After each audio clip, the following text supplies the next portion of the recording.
Banking സേവനങ്ങൾക്കായി HDFC bank എന്നൊരു സ്ഥാപനവും ഇവർക്കുണ്ട്. ഇൻഷുറൻസ്, അസറ്റ് മാനേജ്മെന്റ് തുടങ്ങിയ മേഖലകളിലും HDFC ഗ്രൂപ്പ് പ്രവർത്തിക്കുന്നു. ഒരു ഫിനാൻഷ്യൽ സർവീസ് ഗ്രൂപ്പായി HDFC വളർന്നു. 2023 HDFC ലിമിറ്റഡ് HDFC ബാങ്കുമായി ലയിച്ചു. ഇതൊരു വലിയ ലയനമായിരുന്നു. ഇന്ത്യയിലെ കോർപ്പറേറ്റ് ചരിത്രത്തിലെ തന്നെ ഏറ്റവും വലിയ ലയനങ്ങളിൽ ഒന്നായി ഇത് മാറി. ലയനത്തോടെ HDFC ബാങ്ക് കൂടുതൽ കരുത്തുറ്റ ധനകാര്യ സ്ഥാപനമായി വളർന്നു. ഇന്ത്യയിലെ ഭവന വായ്പാ വിപണിയിൽ HDFCക്ക് വലിയ സ്വാധീനമുണ്ട്. ലക്ഷക്കണക്കിന് ആളുകൾക്ക് സ്വന്തമായി വീട് എന്ന സ്വപ്നം യാഥാർത്ഥ്യമാക്കാൻ HDFC സഹായിച്ചു. രാജ്യത്തിന്റെ സാമ്പത്തിക വളർച്ചയിലും HDFC വലിയ പങ്ക് വഹിച്ചു.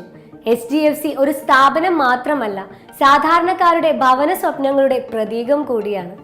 ഇന്ത്യൻ ഭവന വായ്പാ രംഗത്ത് HDFC ഇനിയും ഒരുപാട് കാലം മുന്നോട്ട് പോകുമെന്ന് നമുക്ക് പ്രതീക്ഷിക്കാം.